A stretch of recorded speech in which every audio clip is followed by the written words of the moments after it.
Welcome to the Rock and Roll Gutter Podcast.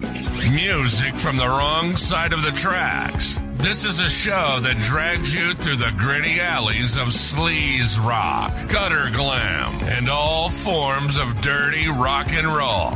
And now, here are your hosts, Andy and Gary. Hey, everybody out there. Welcome back to another episode of the Rock and Roll Gutter Podcast. Glad you're with us. A couple of notes right up front. First of all, Andy and I have decided to, it's a pretty insufferably long show intro. We didn't know what we were doing when we started this podcast. We just wanted to get the airship off the ground. So that over-the-top grating AM DJ, bring your camera voice is grating even to us. So we decided to trim that down, and Andy masterfully trimmed down that intro so it's a little bit less unsufferable for you guys out there. Hopefully. Also, we'd like to announce that welcome to Season 3. Season 3. Andy, what do you have to say about Season 3? I can't believe we've made it to Season 3. I couldn't. We made it through Season 1. Right. I don't know, Season 3, and this is a humble brag for those of you, not to be confused with a complisult, but rather a humble brag. We have been downloaded in 211 different cities and 22 different countries. Which is the button that makes the crowd noise, Andy?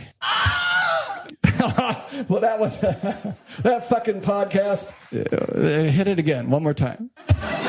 All right, well, a little laughter comes with a little applause. Anyways, but our numbers, they're still kind of low. We never thought we'd get this far anyways, but we're improving our numbers with each new episode. So we'd like to tell you and to tell your friends to follow us. Follow us or share our link with friends on Facebook or wherever you go or whatever, but we could stand to improve those numbers, but thank you for being here. So Andy, we're going to do a show review. We've done one before in the past on the Spread Eagle show that you guys can find online. Which show did we go to this time, Andy? Gary, this time we attended the Faster Pussycat show.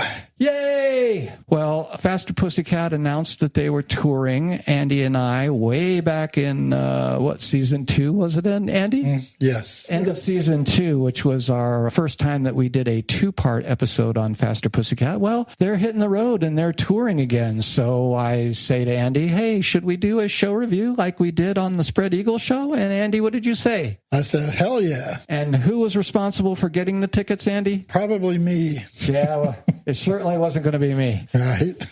So, when the show day comes, I arrive and I get there and I parked, and I looked around. There was a modest line of about maybe 20 people lined up at the door. Not too bad, I figured, What do you, the chances of getting a table seemed hopeful. Now, Andy and I aren't necessarily old, but we were around the first time that Faster Pussycat showed up on the scene, so. But we were kids then. Yeah. But the current thought of standing with our knees locked in a standing position, trying to peer over a shitload of people on a sold-out show in front of us for 3 bands did not sound appealing at all. So makes you question your dedication to live performances.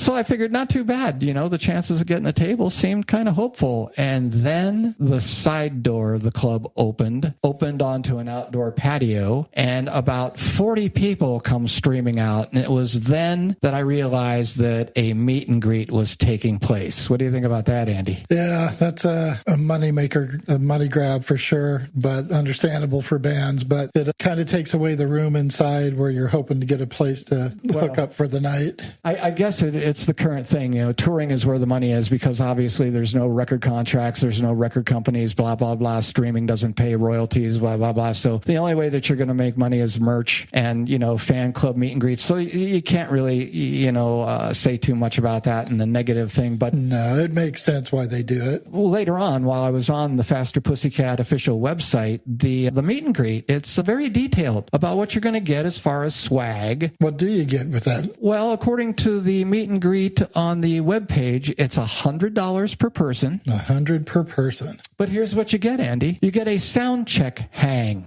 Okay. A photo op with the band. Seems fair. Using your own device, of course. Of course. No Polaroid Instamatic video.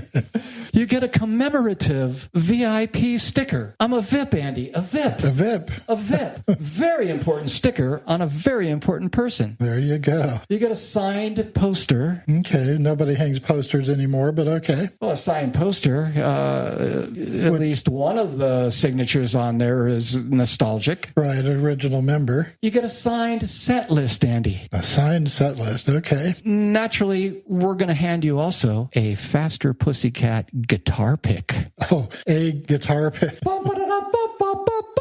the applause button, Andy. That deserves an applause button, a Faster Pussycat guitar pick. And, of course, you get early access to merch. And, of course, what I find hilarious about this is the bottom of the ad reads, all sales final. So that's what you get at the meet and greet. So not horrible. I mean, it's not like you're just paying $100 to go, get your picture taken with them. Yeah, but there goes any idea I had about getting the CD dust jackets for their albums that were in my back pocket signed for free. Not that that matters since Taime is the only original member left, but it's a modern day, Andy. No cash, no autographs. Yeah, it's not like if you listen to the previous episode where Gary was actually able to get a giant promotional poster of the band signed by both Taime and Brett. Those days are gone. Yeah, well, cash is the thing. And again, no disrespect to the band. It's what bands do to make money these days. So, no, but I wasn't going to get anything fucking signed. So we're heading down south to one of Faster Pussycat's favorite party towns, New Orleans, Louisiana. This is Faster Pussycat dragging you down to NOLA, a place that's gritty, grimy, and it's got a real swampy swagger that sticks to your shoes, especially if you walk down Bourbon Street. So here we go, Faster Pussycat doing that song, NOLA.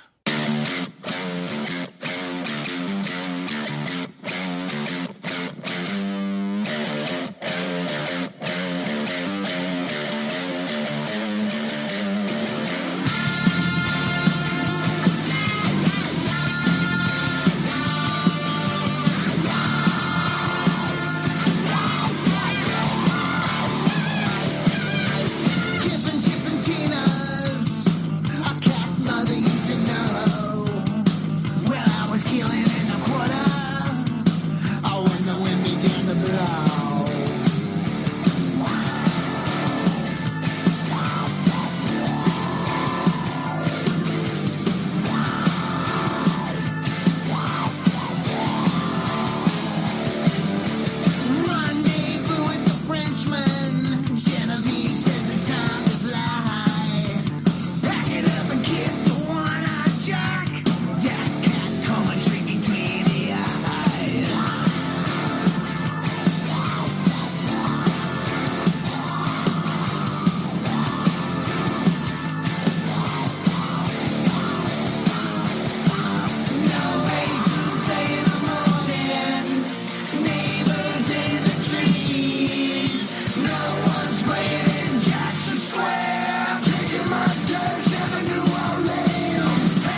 don't know, more people show up. I'm standing there, the parking lot, it's getting kind of crowded, and more people join the line. And let's just say the crowd has changed a lot, Andy. Yes, it has. Andy shows up finally and joins me in line. And as we look towards the still closed club door, we both notice a sign on the door that reads "Sold Out Performance." Sold out. Again, who knew? I mean, sold out. I did a little research on the club. This club is called the Rhythm Room, and the room capacity is 350 people. And as the name would suggest, the club usually caters to rhythm and blues, but occasionally rock shows show up and turn up there.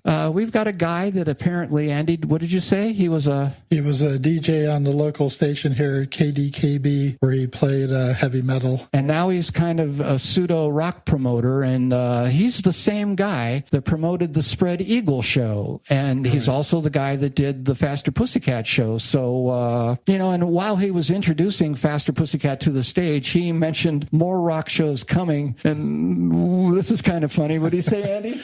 Do you like Pat Benatar? The crowd goes, yeah! Do you like Lita Ford? Do you like the Pretenders? Yeah! Well, fuck that shit. They're not going to be here. But there's somebody going to be here pretending to be them in a tribute show. No, it kind of went like this, like, do you like Lita Ford? Do you like Pat Benatar? Well, the drummer from those bands is going to be here with his own tribute band. You're like, why'd you get us all worked up, dude? Right. How dare you? So I don't know. So Andy and I were standing in line, and look, we get it. It's been 38 years since Faster Pussycat's first album was released on July 7th, 1987. But Andy and I remember that time period well. Very well. And at the point of sounding somewhat sexist here, which is not the intent, people, but rather factually, I will go out on a limb and say that that particular time period was when women were the hottest, or, before you get your panties in a bunch, more politically correct, the most attractive. Would you agree, Andy? I would agree 100%. That was definitely a different time. Hair piled high, spandex dresses. Remember when girls actually wore dresses, Andy? Right. Dresses are kind of a thing of the past. Fishnet stockings. Fishnets. The highest of the high-heeled shoes. Yeah, you've heard of stiletto heels. Well, there you go.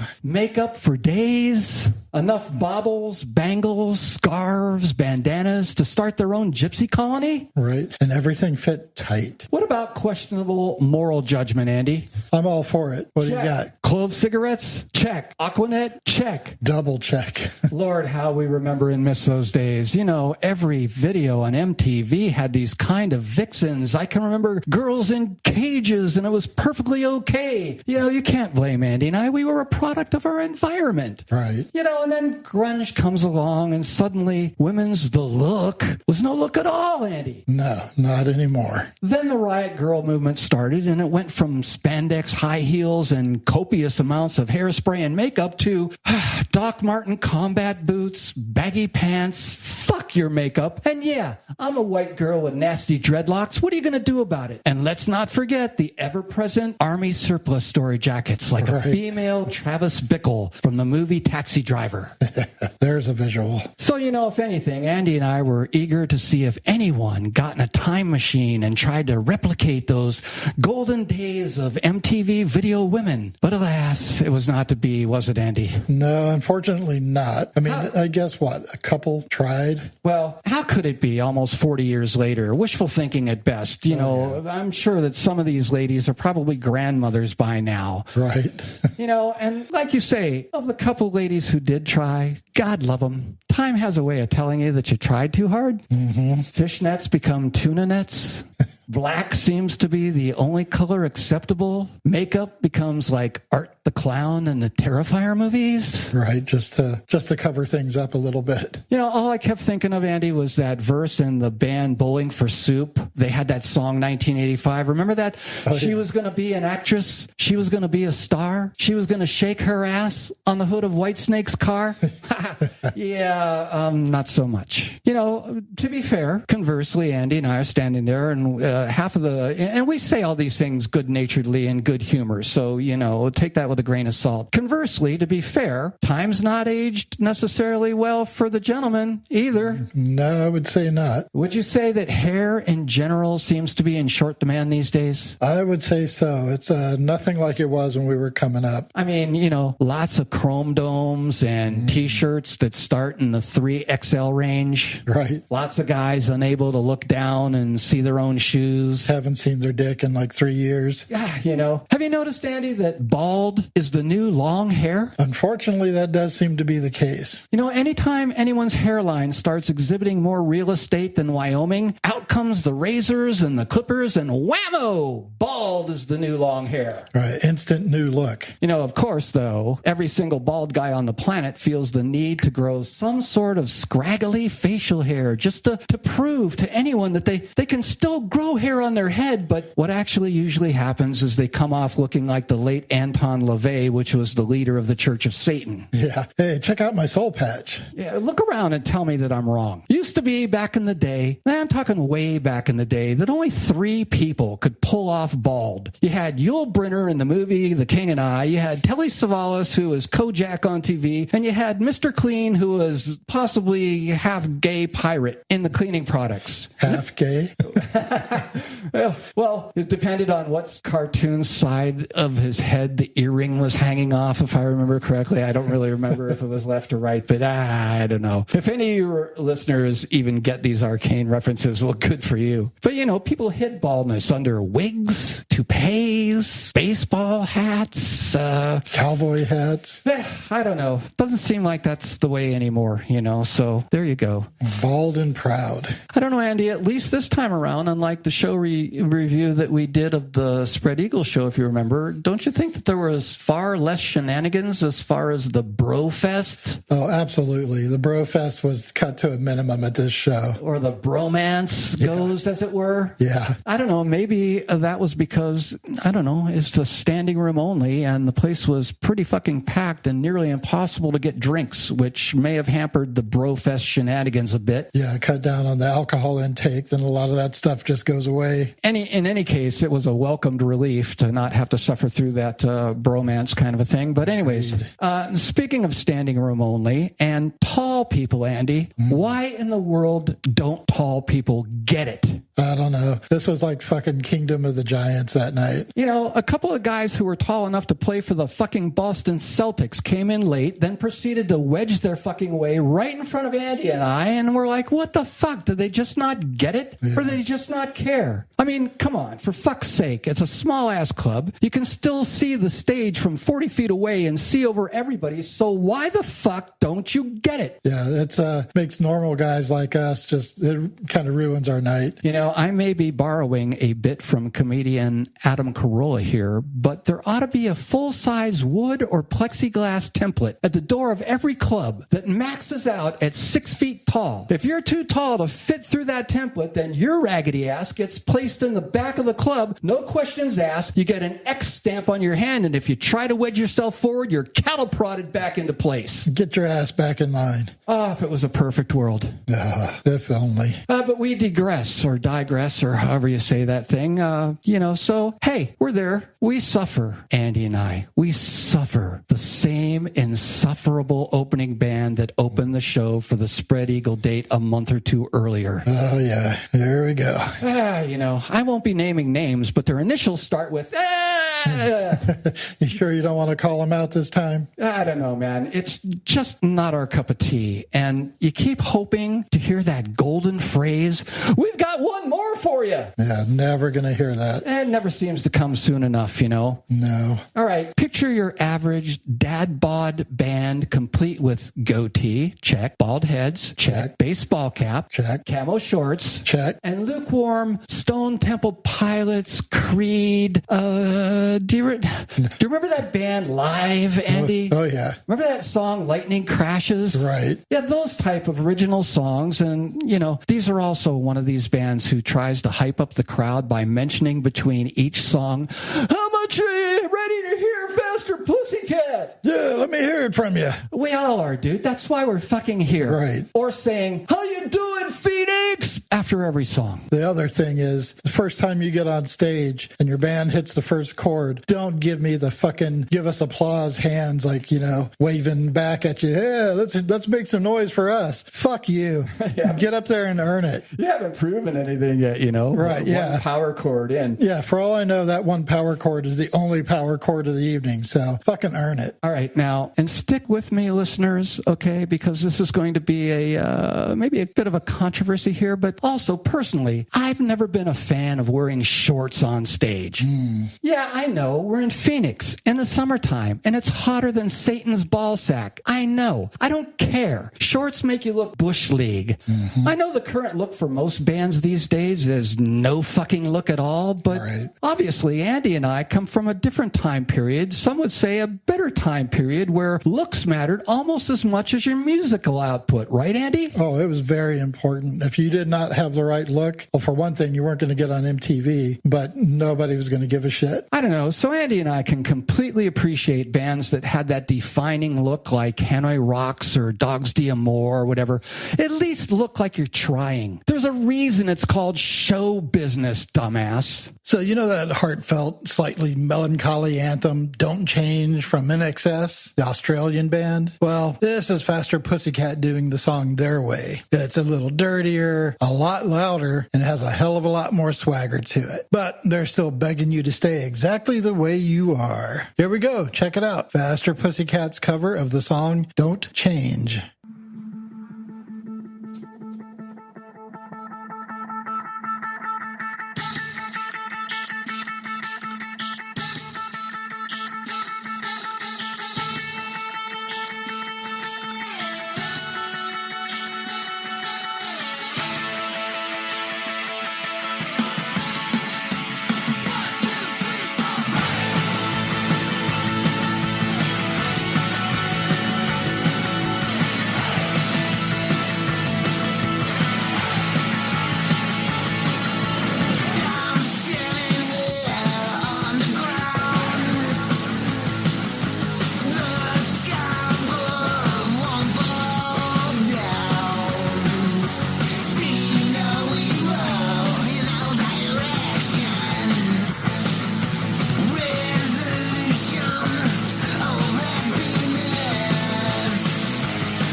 I don't know. After their tedious set, some of the members left the stage, only to be replaced by, I don't know, guest musicians no one had ever heard of. Right. They kept hyping before the show this guest musician that was supposed to show up, and then right before the guest musician comes on stage, the promoter says, well, the guest musician couldn't be here tonight. Yeah. So we're like, well, what the fuck is the point, you know? You know who that guest musician was, or at least one of them? No. David Ellefson from Megadeth. Oh, really? Really? Yep. How'd you hear that, Andy? The announcer. Oh, well, I wasn't paying attention then. Well, there you go. The only famous guest that was in the audience was Danny Wexler from local Heavy Metal Heroes Icon, and he wasn't getting up there and playing with these guys. Yeah, I don't know. They did a set of classic 80s metal songs, like Quiet Riot, AC/DC, or whatever, to get the crowd going. And obviously, I hate to say it, but that wound up being more infinitely better and entertaining than the opening act, so. No argument there. I don't know, Andy. I don't know. We've waded through enough, and finally it's time for Pussycat to hit the stage. And as they enter and hit the stage, let's talk a little bit about the band members a little bit, Andy. Alrighty. So on lead guitar, we've got Sam Bam Colton. He was on our side of the stage, the left-hand side of the stage. What did you think of his guitar playing, Andy? Oh, he was fantastic, and he's really into the performance part where it doesn't affect his playing. Like, he's not like missing notes all the time because he's busy putting on a show. It was very impressive watching him, and he's fully into it. Yeah, very impressive. A shredder in the classic, but not an over-noodly guy. He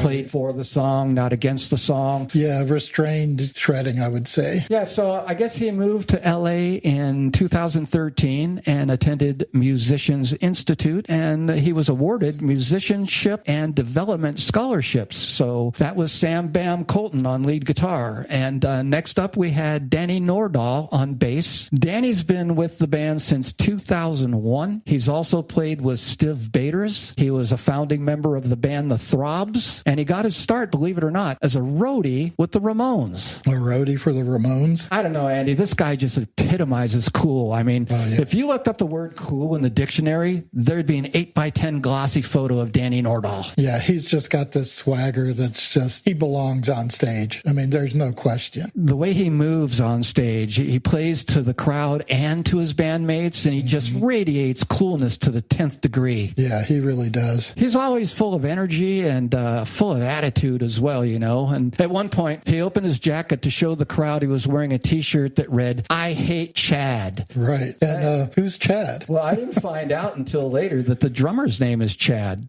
Stewart. Also, he's not only the drummer, but the tour manager of the band. So for the band, I don't know what that inside joke means, but I don't know. Yeah.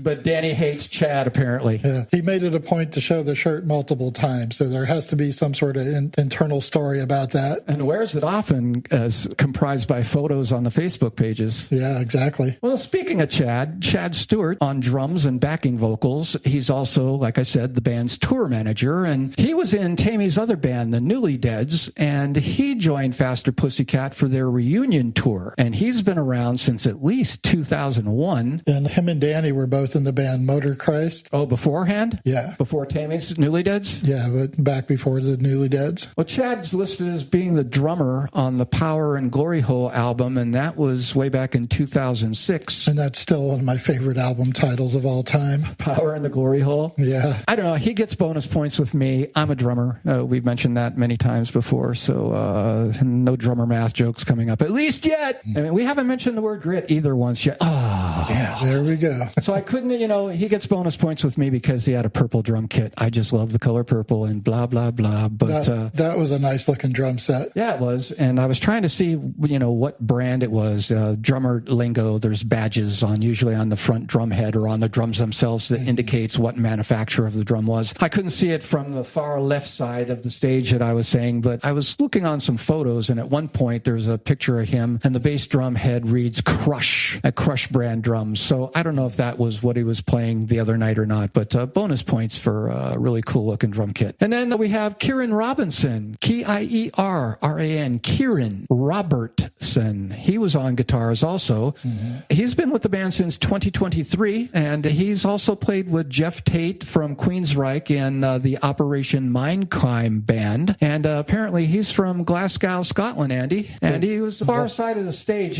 Considering where we were at, he was the far side of the stage, so we didn't get a lot of him. No, we didn't see much. He came over to our side a few times during songs, but really he pretty much stayed on his side of the stage. But impressive player from what we could see and hear. Also full of energy, had a really good look about him, and one of these guys, like, what's the guy's name? Todd from Buckcherry. Todd. Josh Todd. Yeah, thank you, Andy. Tattooed on every possible inch of his body whatsoever. We're not sure about his dick, but Gary did try to get a good shot of that. Inquiring minds want to know. Anyways, we digress. Finally, it's time for Pussycat to hit the stage. Andy and I have positioned ourselves on the left-hand side of the stage, but more importantly, right by the musician's entrance and where the racks of the guitars are stored and located. And Andy and I actually have actual stools to sit on. When we got inside the club, we were excited that we might get the tables, as we mentioned earlier, but in order to get all 350 people in the room, they took the fucking tables away, so it's going to be standing room only. But against the far side of the wall, there's a small bank of pseudo bar stools, and Andy and I positioned ourselves right there. That's right. Us old guys have to do that. Yeah, but to be honest with you, we might have sat through the first couple opening salvos, but when Faster hit the stage, everybody was standing, including us. So, give us credit where credit due. Yeah, we're on our feet for the whole performance. So the band members, they come in and they get up on the stage and they all look good. Sure, there's a few T-shirts on them, but the look is solid, It's kind of cohesive and no fucking shorts. None. Both Taime and Danny Nordahl is wearing cool as fuck hats, Andy, and I'm not a hat guy. But they looked very cool in what they were wearing. I don't know. Danny Nordahl's looked like a classic 70s pimp cap that somebody like the Jackson 5 would have worn back in the 70s. Yeah, I think he sucker punched Chip Z'Nuff and took his hat. From Enough's Enough to get that hat. Right. Yeah, we would mention it looked like a pan of Jiffy Pop popcorn back in the day, but nobody would get that reference, so I'm not going to say it. Yeah, it's almost an obscure reference these days. Taime's hat was a cool straight brim with well-placed feathers sticking out at just the right angles, Imagine something that Chris Robinson of the Black Crowes would wear, Point being that they all looked like an actual band. Right. They looked, moved, performed, everything like you would expect a band like this to be. There was none of this like, oh, look, it's a bunch of dads on stage. This was a fucking rock band. So, I don't know. It was also refreshing to see, and I was going to mention this, thankfully for Andy and I, we'll get to this later when the songs start, but as according to the look, for the look when they walked on stage, thankfully for Andy and I, gone was that industrial techno stylings, the pseudo-Nazi regalia with the SS officers' caps, the black lipstick, the /goth /Marilyn Manson leanings, and back to the good old trash glam street versions of the song that we know and love so well. Yeah, what did you call that other look? Like 9-inch pussy? Yeah, so it was kind of funny too, because Taime's got this really cool hat on, but after a couple of songs, the club is hotter than fuck. Even Taime mentions that, so he takes off the hat and walks it over to the roadie on our side of the stage, and he hands the roadie the hat. And my first thought, Andy, was, oh my God, now I'm in charge of Taime's hat. And the hat has to cost some sort of fucking money. And all 300 people in the club want that fucking hat. So now, not only do I have to deal with all the guitars, the stage malfunctions, the breakdown, the chords, adjusting the drummer's drum kit and fucking ride cymbal, I gotta watch this fucking hat. Because if this hat comes up missing, oh God, there's gonna be hell to pay. Right. It's almost as valuable as Spike's do-rag. Well, and it looked like they had one roadie that was covering everything, covering the stage, covering the gear. This motherfucker deserves points up, thumbs up, because he is continually rushing to the guitar rack, changing guitars, running on stage, storing guitars, taking them out of cases, putting them in cases. Handling hats. Yeah, the hat roadie. So anyways, everybody's on stage except for Taime. The band starts. They start up with the song Motorbike, and at the very last second, before the vocals start, Taime enters the venue through the side door for the first time. He bounds up the 3 steps to the stage and hits his mark at the microphone stands exactly where the vocals come in, not a millisecond to spare, Andy. Right on cue. Almost like magic. Almost like a professional. All right. Next up, we've got Motorbike by Faster Pussycat. This track is dirty, it's loud, and has a rumbling low-down groove. So check it out. Here we go. Motorbike, brand new from Faster Pussycat.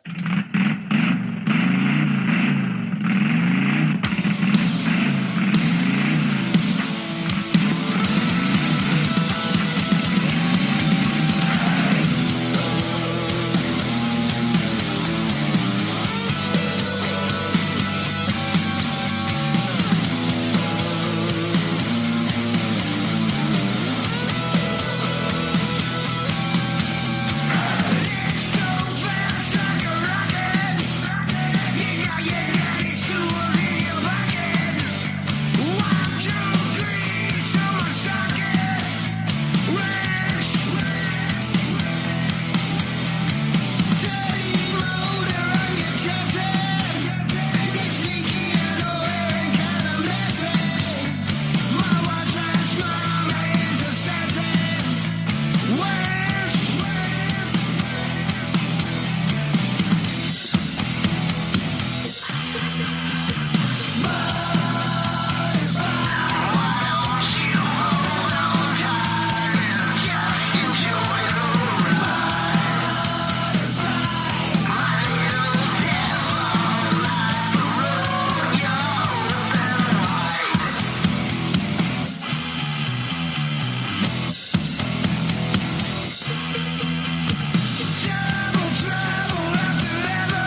What do you think he looked like? To me, he looked good, trim, in shape. Yeah, he looks better than he has in years. I think he's cleaned up a lot, so I think that's really showing. Well, I don't know. It looks like the quitting cigarettes that we mentioned in the first episode that we did on them paid off, you know. Right, yeah. Between each song, you would see Taime drinking from a black insulated cup with a lid on it, and someone from the crowd asked, "What are you drinking?" And Taime said, "Hot tea with honey," and then said, "I'm so retarded." Just a second later, he turns and says, "Sorry to any retards in the house," and everybody had a good laugh. The merch table was really great with many shirt choices and such to choose from, but $40 for a t-shirt? Yeah, that's a stretch anymore.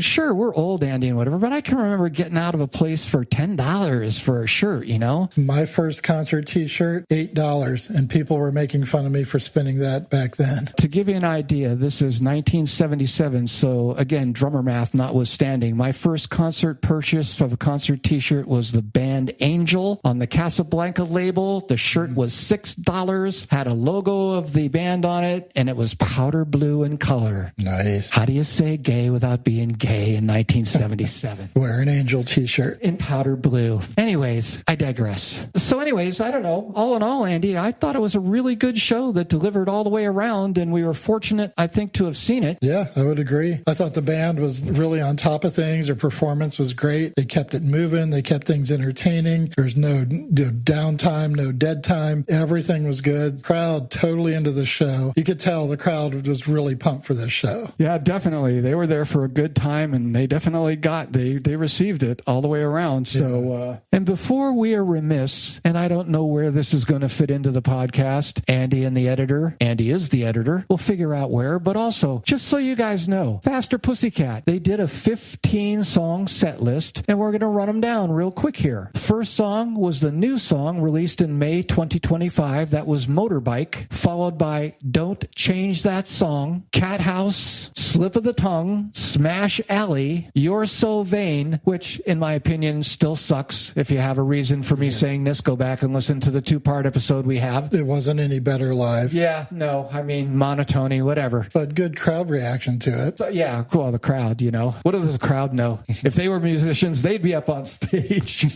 Anyway, song 7 was Like a Ghost. We're going to feature that one. Ain't No Way Around It.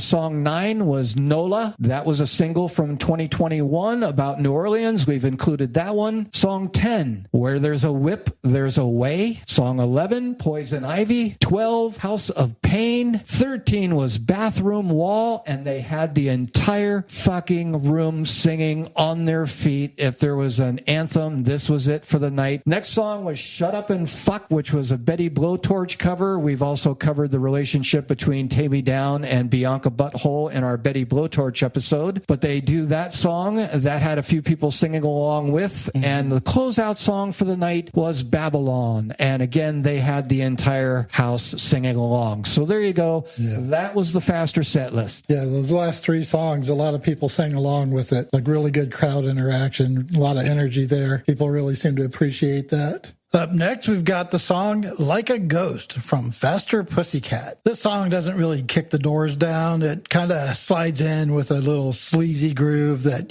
Faster Pussycat does so well. It's slick, but it's catchy. And it's got that kind of dirty charm we've come to expect from Faster Pussycat.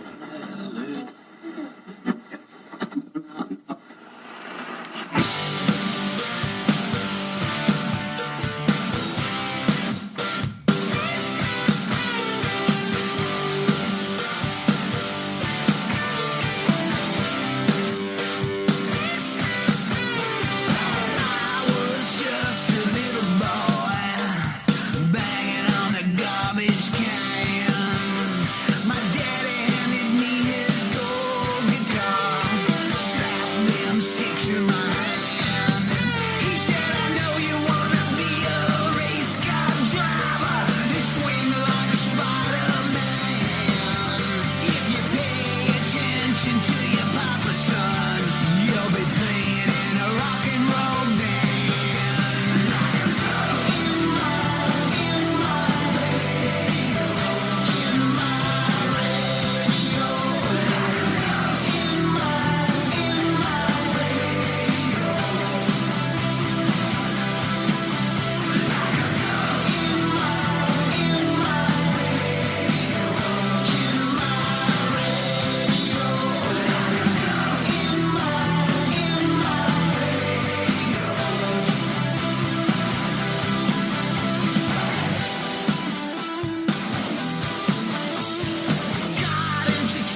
Gary, remember that guy that was standing over by the stage? Kind of looked like a roadie, but he wasn't really doing roadie work. Yeah, I remember that guy distinctly because of his look. Yeah. And because he wasn't shooed away from the important shit like a normal person would be. Hey, get the fuck out of here. All the guitars and shit are here. Yeah, so I thought maybe he was some kind of manager or something, somebody involved with the band. Well, from what I can tell on Facebook, that's Sam Bam's dad. You'd never know it by looking at this guy. Andy found some pictures on Facebook on Sam Colton's webpage saying, here's my mom and dad's anniversary. The guy looks like a cross between Tommy Lee and Ron Wood. Like he could walk on stage himself at any moment. Right. We had no idea who it was. He had a total rock and roll look to him. Older guy. Like a cholo bandana on, but just folded the right way and just strung across. He just exuded like I'm somebody more so than a regular normal dude. He looked more rock and roll than the entire first band combined. Oh, well, there you go. Dad bods notwithstanding. Right. Anyway, there's a couple more tidbits for y'all. What was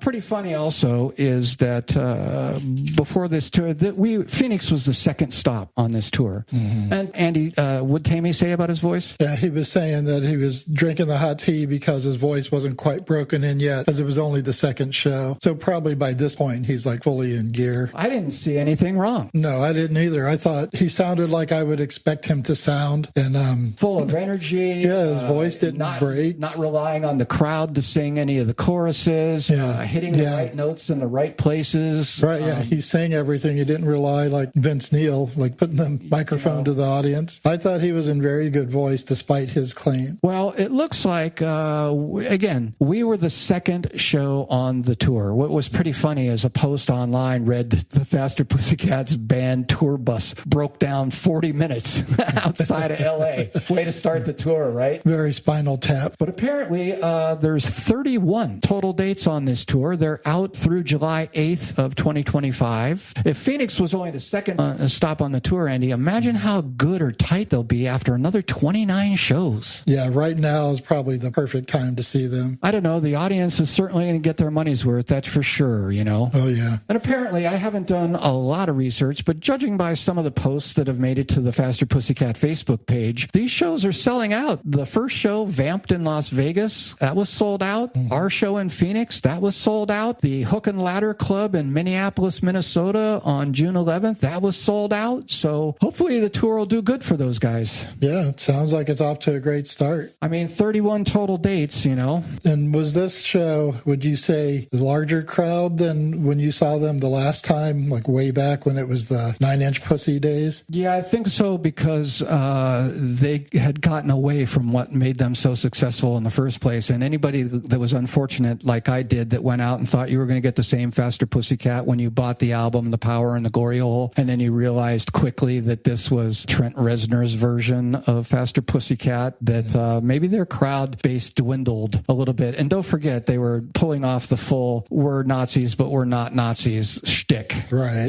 With that whole thing, Yeah. So I don't think they were nearly as popular. And now that they've gotten back to what they were known for and loved for, crowd participation seems to be tenfold. And then, of course, to end this episode, we're not unselfish or unserving. Andy and I have got this podcast going. It's humble. We're trying to increase our numbers and whatever. But Andy and I have decided to take up a little guerrilla marketing campaign. So Andy had the foresight to make some podcast stickers. Unfortunately, the podcast stickers, as cool as fuck as they are, they came with impossible to remove backings. Right. Makes it hard to hit and run. You try to hit the sticker placement in a comical way.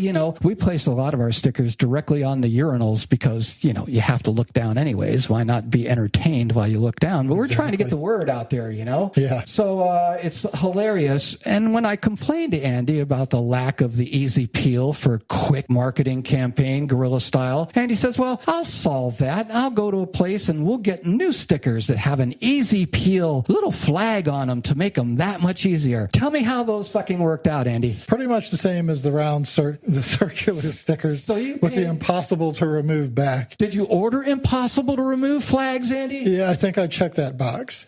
Insufferable, but hilarious at the same time. So Andy says, well, all right, well, stickers notwithstanding, how about we make up a couple of podcast shirts to wear? So Andy makes them, and they're tits up. They're great great looking shirts. They're our logo, and hey, we're glad to have them. And you think you'll get lots of views by wearing them out. Only you forget you're chained into one place in line before the club opens. And once you're inside, you're chained in one spot because it's a standing room. So marketing fail all the way around. How many looks is the shirt going to get when you're chained into two spots? Right, exactly. I think it was a good idea. Just didn't play out the way we hoped it would. Unless I'm one of those guys that just parades up and down the line like I've lost my mind, you know. Hey, look at me. Hey, look at me. Hey, look at me. Not that that's going to get any more podcast views. Right. But the reason we're saying this, listeners, if any of you out there want a podcast sticker for your laptop, your drinking cup, your refrigerator, your dog, send us a message with your address. We'll send you one. Yeah, for sure. And you'll see just how difficult that backing is to get off. Yeah, our numbers are still kind of low, but like I said, we're improving with every new episode. So again, tell your friends to follow us. And we hope you found this episode somewhat entertaining. We'll do another show review when another band rolls through town. So what do you got to say, Andy? Rumor has it Killer Dwarves may be coming through. So, well, unless the guy is telling us that, and then it's a tribute band. But and you're hearing this at the very end of the podcast because we're retarded. No offense to any retards in the house, as Taime would say. But we're going to introduce a couple of their newer songs. The last episode that we did focused primarily on what they were known for, and we covered a lot of that ground.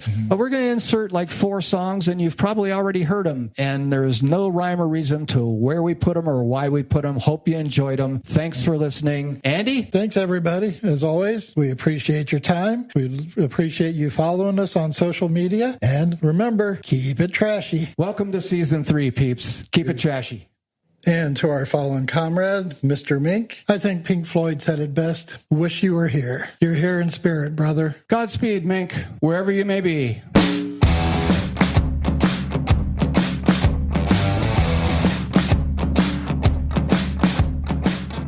You've been listening to the Rock and Roll Gutter Podcast. We hope you enjoyed our deep dive into the dirty world of rock and roll. If you did, please consider subscribing and leaving us a review on your favorite podcast platform. It really helps us reach more listeners like you. And don't forget to follow us on Facebook and Instagram at Rock and Roll Gutter Podcast for all the latest updates, news, and more. Got questions, comments, or suggestions for future episodes? Reach out to us at rnrguttermail@gmail.com. We'd love to hear from you. So join us again next time for another wild ride through the raw and gritty side of rock and roll. So until then, keep it trashy.